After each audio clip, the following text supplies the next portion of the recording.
Damodarastakam. Because this is not going to be a long class. Good news. Short and sweet.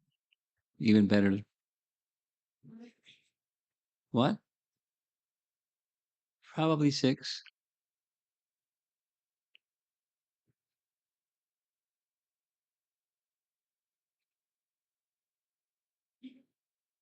Nama Om Vishnupadaya Krishna Pristaya Bhutale Srimate Bhakti Vedanta Swami Niti Namine Namaste Saraswate Deve Gauravani Pracharine Nirvisesa Sunyavadi Paschachate Satarine Jaya Sri Krishna Chaitanya Prabhu Nityananda Shri Advaita Gadadhar Shivasadi Gaura Bhaktavrindam Hare Krishna Krishna Krishna Hare Hare Hare Rama Rama Rama Hare Hare. How many have a plan, have fixed in your mind already today that tomorrow 64 rounds? Okay. Shamasundra, what time are you going to begin your chanting tomorrow? Midnight. What's your experience on 64 round day? It goes over 100, right? I just slow down because I'm taking little longer. You're doing what? I take little longer time to jump one round. So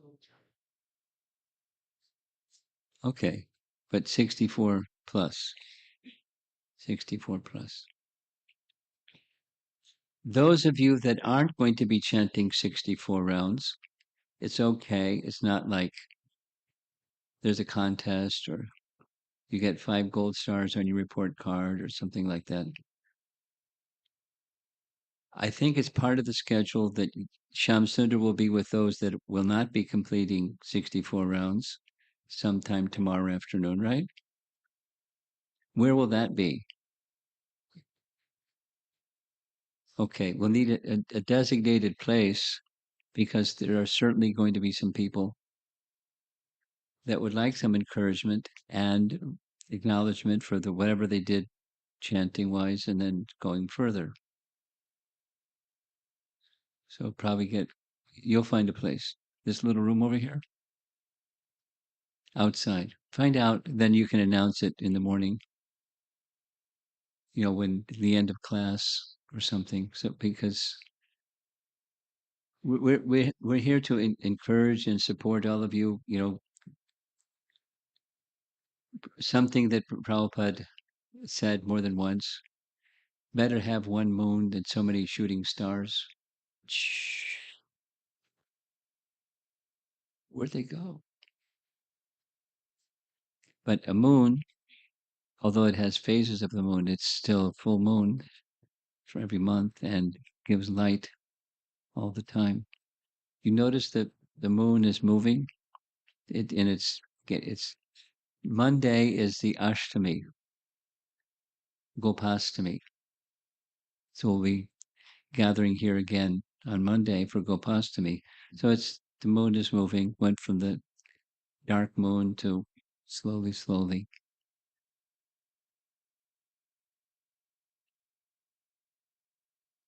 Okay, so the session this evening schedule got moved around a little bit, but this is a topic on Bhaktivinoda Thakur.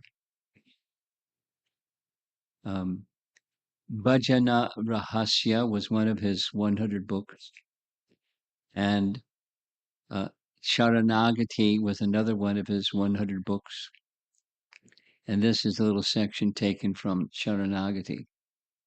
Sharanagati, for those that may not know, Sharana Agati, going to the position of Sharana, or taking shelter of Krishna. And his writing on this topic follows Rupa Goswami's teachings. In Rupa Goswami's teachings, he explains or he writes that there are 6 limbs or angas of surrender, and and in Bhaktivinoda Thakur's writings, it's number one is Dainya, because you don't get to the other 5 without Dainya.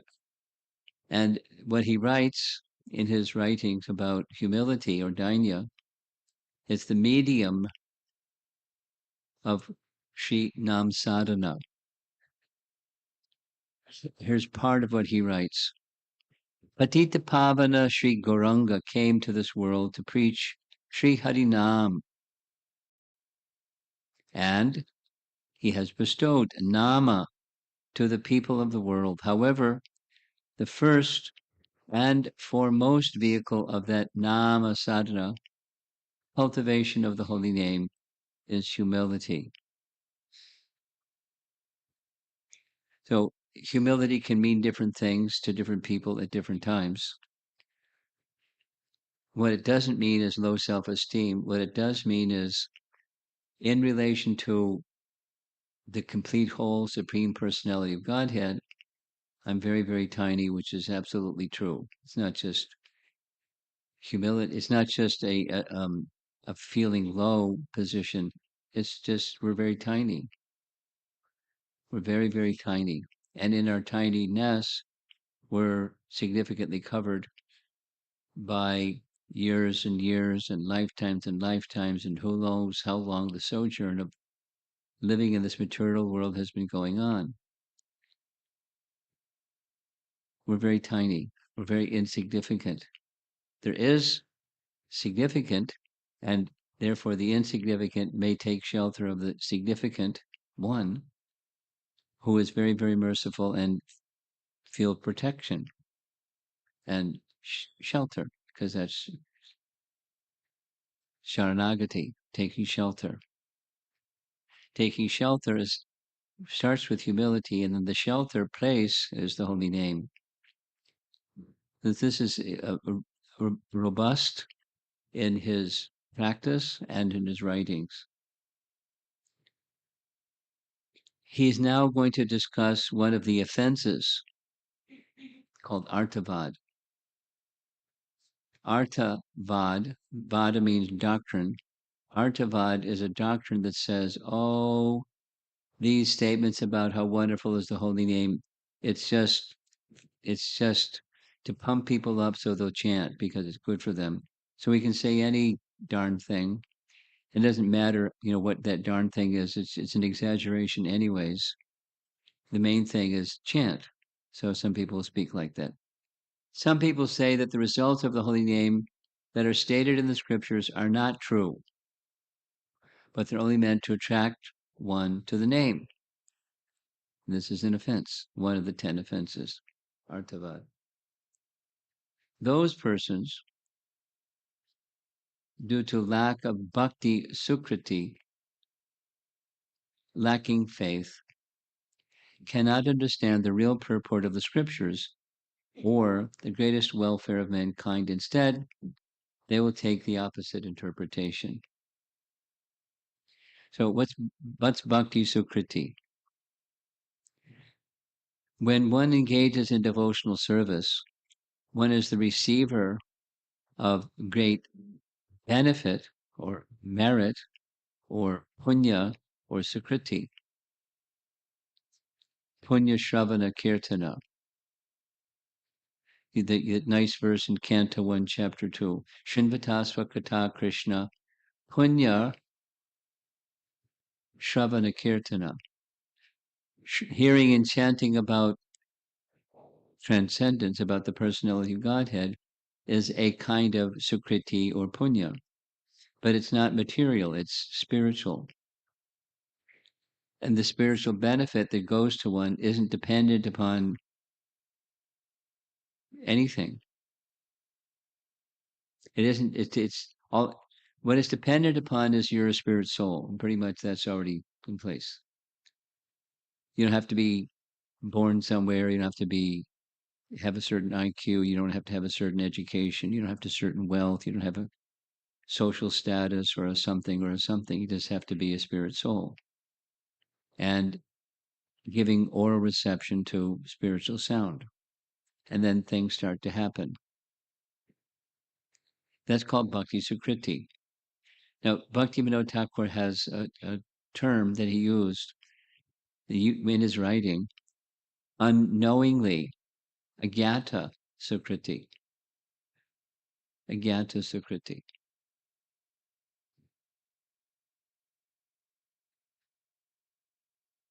I'll tell a little story. It's story time. Um, Once upon a time, I was a new devotee, about 53 years ago. I was a college kid that went to live in an ashram at the Boston Temple after my completing my undergraduate studies. I wanted to spend some time in an ashram. So after some time, I got the opportunity to go out with the devotees every day around 11 o'clock so that we would be in a public place during the lunch hour. And one of our favorite places was Boston Common. You know the place? So the red line and the green line both have cross over places, and just down that way is a shopping area. So when it's lunch hour, there was a lot of people milling around. And so we lined up and we took turns. Some persons would chant, and some would be out meeting people, inviting them to the temple. Please take our Back to Godhead magazine. Here's who we are. Here's what we're doing. Like Introduction 101. And after half an hour of chanting, then the persons that were chanting would go out and meet the public. And then do that for half an hour and then switch and back and forth. So because I was a new guy, it was really easy to spot me because all the others had dhotis and I didn't. I had just dungarees and a mop of hair and, looked like a college kid. And so when I went out after chanting, I went out to the public. There was one fellow that came every day. I didn't know this because this is my first day out. And he was a madman. He was a madman. And so when I went out and was extending an invitation to the people and put the Back to Godhead magazine in their hand to look at it, he came along because I was a new guy. He was giving my initiation into his madness. He grabbed the magazine from the other person's hand and he threw it on the ground. He started jumping up and down on it and saying, crazy things. I don't recall what he said. And I was intimidated. It's like, whoa. And they said, don't worry, he's a madman. Just keep going and don't pay attention to him. Leave him alone. So he was a spirit soul in a body and a mind that was, I mean, his face looked like his behavior. He was a madman. And I was there in Boston for one summer. And by the end of the summer, the madman was still a madman, but just by coming out every day at lunch hour and hearing the holy name, his heart changed. And instead of doing, the magazine and jumping up and down on it, he was shaking his fingers at people saying, take this, you take this magazine, it's good for you. But in his mad manner of doing things. So his heart changed. Just, he wasn't like trying to be a faithful fellow, but he was getting what's written here, bhakti sukriti, lacking faith. So such a person, this fellow, his heart changed, but he wasn't really able to understand what was in Back to Godhead magazine or Bhagavad Gita or Bhakti itself. But by hearing and hearing and hearing and hearing, Bhakti Sukriti was piling up. I don't know what happened after that because I went to New York from Boston. So he probably continue coming out because he just liked coming out and being with the devotees. So unknowingly, back to this. Unknowingly, it's certainly possible that someone can receive Sukriti. I mean, for example, before there was GPS, if we wanted to get directions, it was a nice thing to do. We would stop at a gas station and ask them which way to such and such, and they would tell us how to get to such and such. So knowingly, we were knowing that's Bhakti Sukriti for them. They didn't say, "Oh, you people are Hare Krishna people, and I can tell you how to get to such and such." They just unknowingly, or etc., etc. Just by going into the public wearing a dhoti and shaved head and tilak, people would see things that would remind them of Krishna, and thus, the Hare Krishnas. So unknowingly getting benefit, and unknowingly, it piles up. So it becomes then knowingly. But it's an offense. It's one of the 10 offenses against the holy name, Artha Vada. It's a doctrine that says the eulogies about chanting are not so. It's deliberately not so. It's just to pump people up and get them to chant. That's an offense because the glories of the holy name are without limit, and the statements in Scripture are not false eulogy. Rather, a jiva can attain his highest goal if he embraces the holy name as the means to Hari. It's the means to Hari and is Hari. Hari is a term that means the supreme. It's the means to the supreme, and it is the supreme. It's the supreme means, and it's the supreme goal. So he, Bhaktivinoda Thakur, like his son Bhaktisiddhanta, grew a beard sometimes. The beard wasn't fashion; it was observing the Chaturmasya Vrata, like his son did. And often in his photographs, he had some willingness to sit there for nice photographs. There's some books on his lap because he wrote 100 books. He was very fond of writing and sharing the teachings of the previous acharyas, and that their teachings are abundant, and his writings were abundant and very deep and profound. And he liked giving teachings about the holy name because it's certainly an essential part of Chaitanya Mahaprabhu's gift. The jiva should desire no other wealth than this grace of Krishna, that's the holy name. So one of his 100 books is this one, Harinam Chintamani. We heard in the morning about Sanatana Goswami's touchstone. So Chintamani is something, it's not exactly a touchstone, but it's something like that. And that's the holy name. It can transform the consciousness of the living entity into purified consciousness or transcendental consciousness that's inherent within the living entity. Chanting of the holy names is simultaneously the goal of life and the process of achieving that goal. Same as what I said a moment ago. Now, this particular photograph is the latter stages of Bhaktivinoda Thakur's life.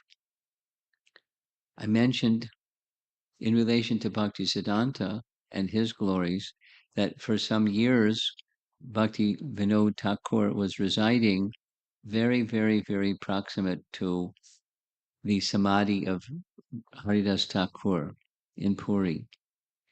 That very same place that he resided in was a big place, but now it's just a small place that ISKCON has the Hare Krishna temple. Same place, same part of this very large property. And when he was there, he formally accepted Babaji dress or Babaji Vesh and certain practices, and certainly strong increase in his vrata, in chanting. And thus came many writings about chanting, many writings about many things. Distraction in chanting produces a type of illusion, causing serious offenses against the holy name that are difficult to overcome. Now, this is a reverse of saying there's 10 offenses against the chanting of the holy name. And the root of those 10 offenses against the chanting of the holy name is inattention, or another way of saying inattention is distraction. That is, the mouth is, we'll have this experience tomorrow, I'm sure, and going forward in time. The mouth is going, making the sound, the lungs are pumping out air and the vocal cords, etc. The sound is there, but the attention is elsewhere than the sound. So it's very simple. Bring attention to the sound. It's very simple, too simple, because the mind is very easily distracted. And if one allows the mind to be distracted, then it's an offense. It's one of the 10 offenses, one of the offenses against being inattentive while chanting. And the illusion is created. The illusion leads for craving for, fill in the blank. When these material attractions cover the heart, one loses interest in chanting the holy name. Now, some of you are familiar with Rupa Goswami's writings, one of the fundamental, very simple, but very powerful book is Nectar of Instruction. Nectar of Instruction is really short, but there's one ISKCON devotee. So far, he's given 35 classes on that one book, and he's not done yet. He's doing it very thoroughly, very slowly, very meticulously, and a very interesting presentation. It's not at all boring. So one of those verses, text number 7 in Nectar of Instruction, speaks about not having a taste, which is what's being spoken of here. One loses interest, and when you lose interest but try to chant, then there's distraction. Your interest goes elsewhere, even with the mouth is making the sound, because one's distracted. So try to stay attentive. That's tomorrow morning is going to be a very short class, and it's going to be a punch. The punch is be attentive, but it's going to be said a little bit differently by his son. So this is Bhaktivinoda Thakur posing in a photograph session in Jagannath Puri. And I'm going to read, this is it for this class, and I'm just going to read a little section from his writing on inattention while chanting. So the way that Prabhupada has used this term is, and it is also an offense to be inattentive while chanting, and then circles back around and says it's the root cause of all the other offenses. So say it positively. Deal with this one, and you can very effectively and successfully deal with the others. Say the same thing in a different way. The way to achieve, without getting to the stage of offenseless chanting, we will not get the full benefit of chanting. We must come to the stage of offenseless chanting to get the full benefit of chanting. It's like the sun shining and there's clouds in the sky. The sun is shining as brightly with or without the clouds, but the clouds can obfuscate part of the illumination of the sun. The sun is still shining. The holy name is everything, but our consciousness can be not getting everything that's available through the holy name. And the root of those other things, the anarthas, the things that block the heart, the root is inattention. So here's about 4 paragraphs of Bhaktivinoda Thakur's writing on this one topic. I think you'll find it helpful. Naturally, the common man having attachment to material things will be attracted to these things, even while chanting. Though chanting japa daily, if his taste is elsewhere, he will show indifference to the name. His heart will not be absorbed in chanting the name, but in some material object. How can that benefit him? He may chant 64 rounds, counting strictly on his japa beads, but In his heart, he has not received one drop of the taste of the name. This indifference or apathy towards the name is one type of inattention. In the heart of a materialist, it is unavoidable. If indifference or lack of attraction for the name is present, one should take the association of Vaishnavas who are properly chanting in some place sheltered from material influence. Sounds like our Japa retreat tomorrow morning. By chanting in that situation, his absorption in material things can or will be reduced. Being inspired by the conduct of the Vaishnavas, he will give up that fault. Gradually, the heart will get attraction for the name and will be anxious for the nectar of the name. The advanced devotees have recommended that one live in a place where Krishna has his pastimes, or near Tulsi, or in the company of Vaishnavas, and gradually increase the period of chanting. Quickly, the taste for material objects will go. Another remedy is to carefully chant in a room by oneself with the door locked, or concentrate on the name by covering the eyes, ears, and nose with a cloth or the like to prevent stimulus from the exterior. I don't know if anybody does that. I know somebody that does that. It's like their practice. You can hear their voice. The lights are out in the room, and you can hear their voice chanting. They find that helps them. Basically, whatever works, do that. And behind whatever works is the intention to make a connection with the holy name. Carefully chanting in this way, an attraction or taste for the name will develop and indifference will be suppressed. Paragraph. If one chants with a sluggish mind, or after chanting a little, one has to stop before finishing his round, it is called laziness. From this, one's taste for the name cannot develop. The remedy for this is to take the association of Vaishnavas who do not waste time in material activity, but constantly chant and remember the holy name, being absorbed only in the name. One should follow in their footsteps. When one sees how the true Vaishnava or sadhu does not waste time in useless pursuits, he will develop a taste to do likewise. In his mind, he will think, very good. By this, enthusiasm will come to the lazy mind, and he will overcome the offense of laziness or inertia. One will become determined to increase his chanting every day. By this eagerness in his rounds, and by the mercy of the devotees, the offense of inertia will quickly go away. So he's listing types of inattention or distraction.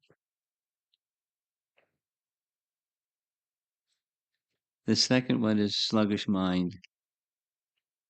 The first one is attracted to material objects. The third type of distraction. From distraction, all types of inattention are born. This fault resides in attraction for women and wealth, attraction for material success or victory, desire for position, and the cheating propensity. Maybe you recognize some of those terms. What he's writing here is taken directly from Vishwanath Chakrabarti Thakur's writings on the stages of bhakti and coming to the stage of steadiness and overcoming anarthas. It's what he's just stating it again, taking the Acharya's words and stating it again in his own words.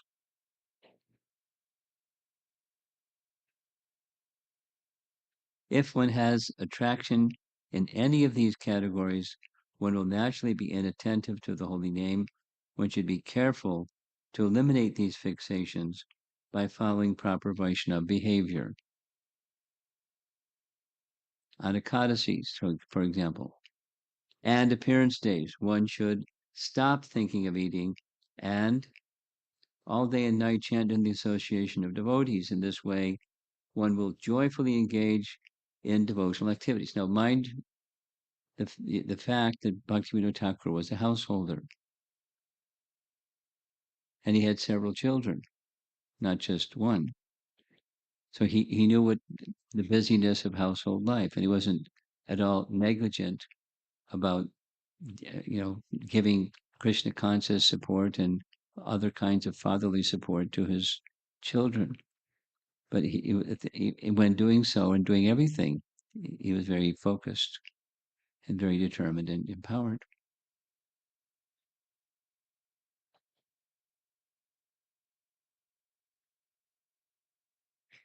In this way, one will enjoy engaging in devotional activities, listening to scriptures of the Lord, in association with the Lord's servants, in the Lord's Dham. Gradually, the bhakti portion of one's mind will increase, and the mind will rejoice in hearing topics about Krishna. The higher taste will come, and the lower taste will go. Upon hearing songs about Krishna from the mouths of the pure devotees, one's mind and ears will taste the real nectar. In this way, the desire for low material objects will disappear, and the heart will constantly be fixed and attracted to singing the name. By avoiding the offensive distraction, one will be able to indulge in the nectar of the holy name. There's more text. It starts, he starts getting higher because the starting point was Dainya or humility. And then he moved to distractions and overcoming distractions and inattention. And then the rest of this text it gets very high. He's speaking of rasa. I mean, it's something that we should know about and hear about, but there's a taste that is inherent in the name. Let's go back to Rupa Goswami's Nectar of Instruction, text number 7. I just to make it anecdotal so it's more interesting.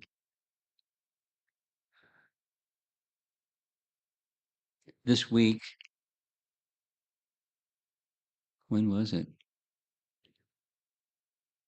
It was, I can't remember. Last week, anyway.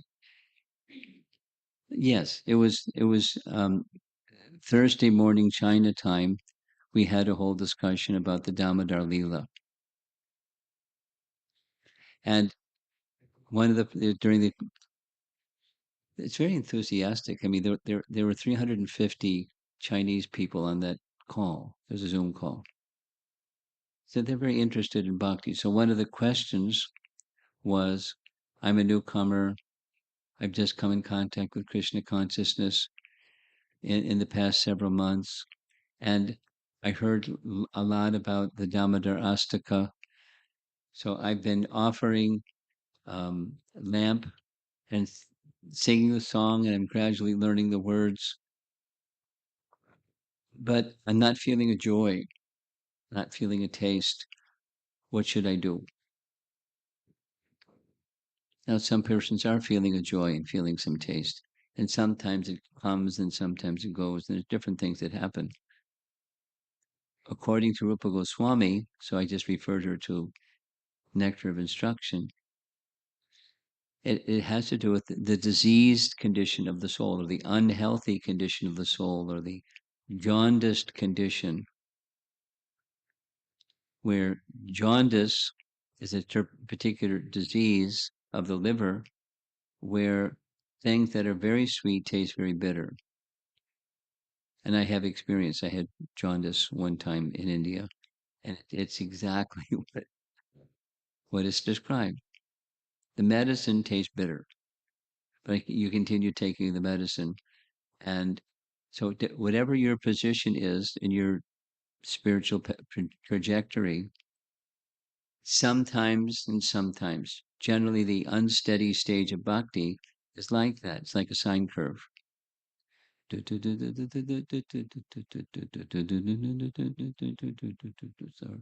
just keeps moving like that. So what to do? It can be a long stretch of down, or it can, be a nice stretch of up. But wait a while, and then you can speak until there's purity, until the stage of steadiness comes. Then these other things will be there due to anarthas in the heart that arise from different causes. And as he expressed, Bhaktivinoda Thakur expressed, once it's there, it's very hard to get rid of. Say it this way. It's more difficult to remove anarthas than it is to remove sin. So what's this difficult anartha thing? The anartha thing, part of the anartha thing is not having a taste. And if you don't have a taste, then your mind is elsewhere, even if your mouth is over here. Says things in the heart. So how long does it take to make the heart clean? Depends. And a big factor, according to our acharyas, is striving to be attentive, striving to hear attentively. So that's tomorrow morning class is the importance of the ear, importance of hearing. But strive to hear, not just make the sound, but strive to hear the sound. Be attentive to that sound vibration. And when there's consistent effort to do like that, then the clearing stage will happen more quickly.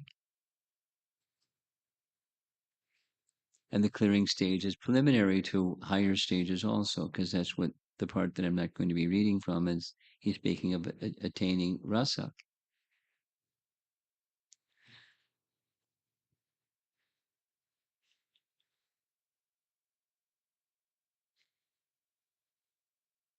So it's now 10 after 6. Let's see if there's some discussion, because I think it'd be nice as soon as this is over, we'll have Dhammadarastaka, and then you can stay for RT if you like, 6:30. So let's see if there's some discussion. I see one hand in the back. I see one hand in the front. I see. Would you like the microphone?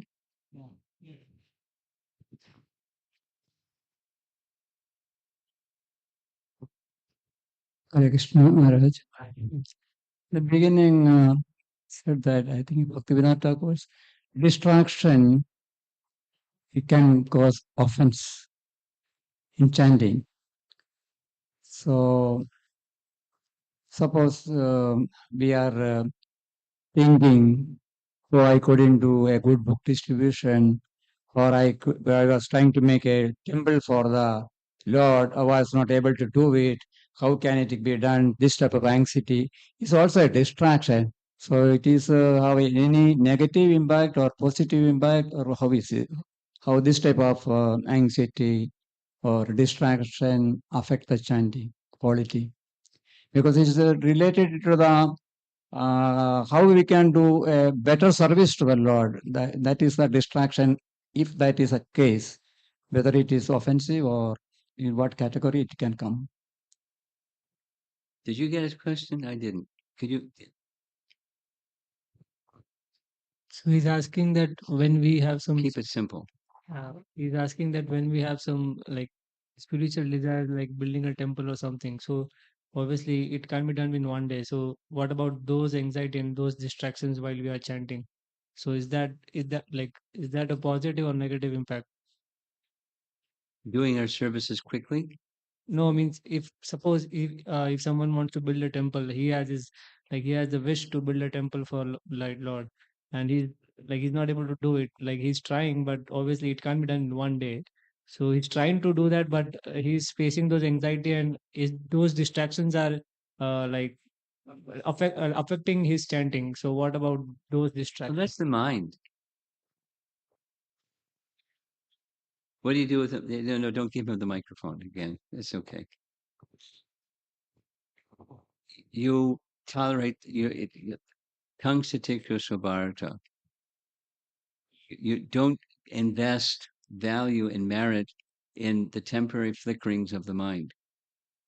What should you invest if you don't invest in that? Invest in exactly, your intention will be accepted by Krishna, whether the intention gets fulfilled or not. Just keep with that intention, and Krishna will help you. Stay focused on the purpose of pleasing Krishna. If I've understood your question properly, what to do about unfulfilled service intentions. Just keep going. Don't get lost. Stay focused. And it's quite the same as what Bhakti Siddhanta said. There's no hurry. Don't hurry. Continue in a consistent. It's how does steadiness in bhakti or nishtha stage of bhakti come?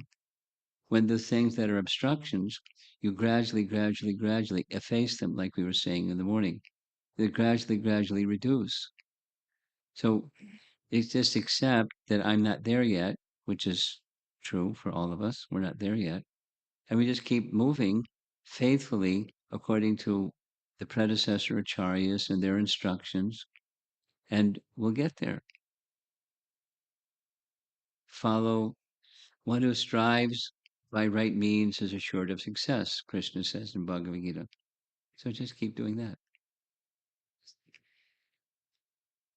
In the back.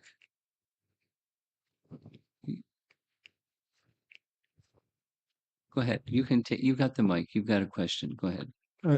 No, Maharaj. I think I understood a different perspective of his question. His question is more like when I'm chanting, there can be. I mean, we can categorize the distraction as positive or negative. Negative is all the negative thoughts that are coming. And the positive, what Prabhuji is categorizing is thinking about our Oh, services. So just stay with the name. Stay with that's yeah, discipline. yeah. It's not so. This distraction A. It's distraction A, B, or C. Which is better? They're both not desirable. Stay with the name. No, that takes discipline, and it's a little bit. My experience is it's like time management, or it's like a relationship. When you're with somebody, don't be distracted. You're with somebody, and you're focused because you're with that person. They're an important person. That's why you're with them, and you just give your full attention.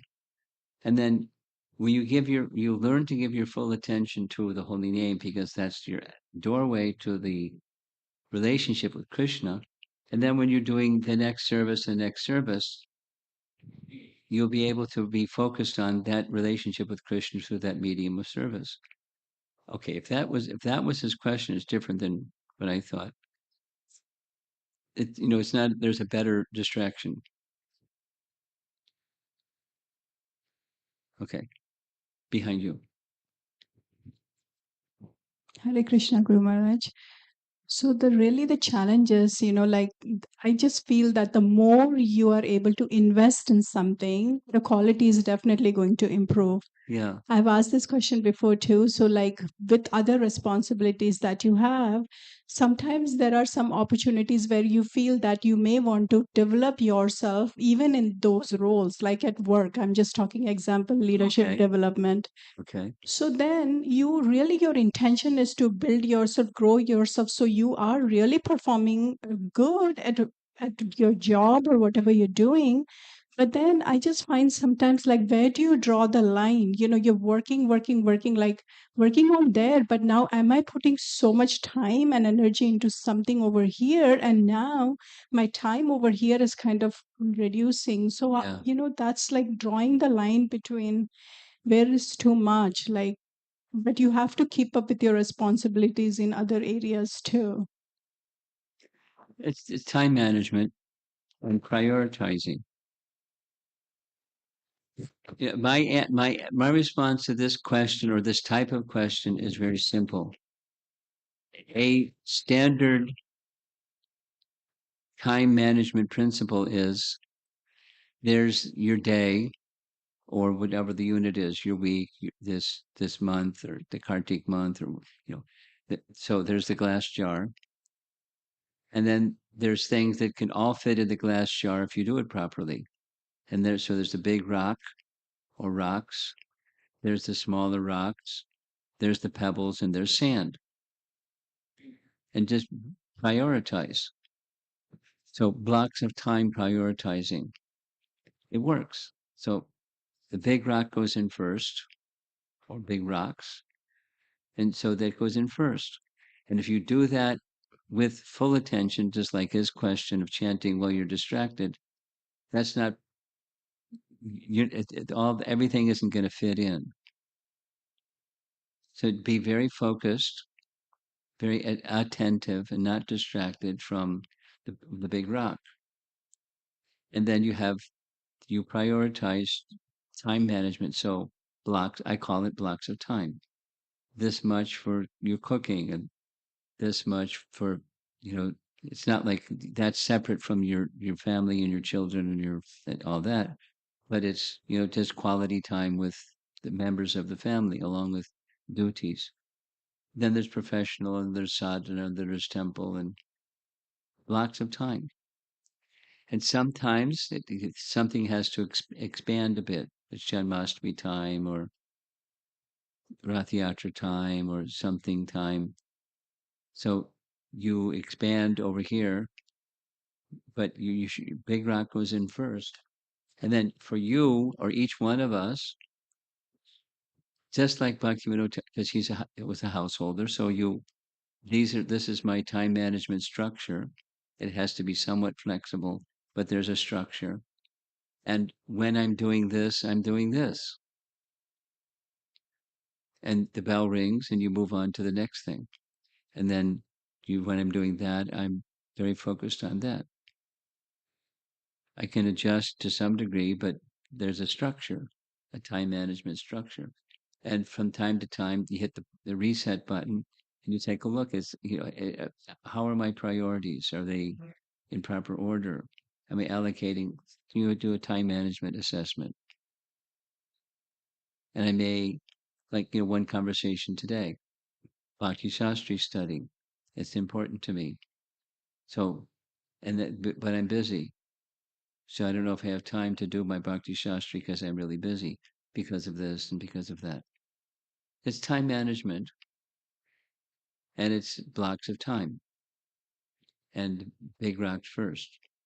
And as much as that becomes a way of your life, it gives vitality and focus to the other things in your life. It's just the way it is. I'll say it negatively and positively. Some people say to us, Prabhupada writes this in Ishopanishad, but it's also our experience. Some people say, I don't have time. And Prabhupada's explanation is they don't have time because the material energy has given them so much to do, they don't have time. They don't have time. They don't have time. But when their attention goes to Krishna, then the time energy starts to work differently.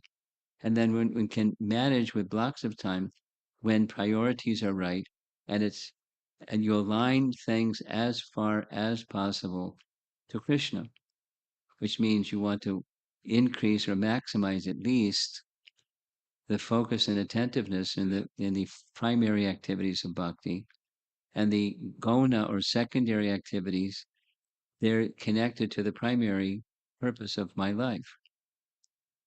And then gradually you increase the primary and decrease the secondary, just naturally so. So there's some refining and readjusting of your blocks of time or your time management because you started on the right foot, the big rock or big rocks. It'll make you a better person and make you more effective in the workplace, and etc. And it's true.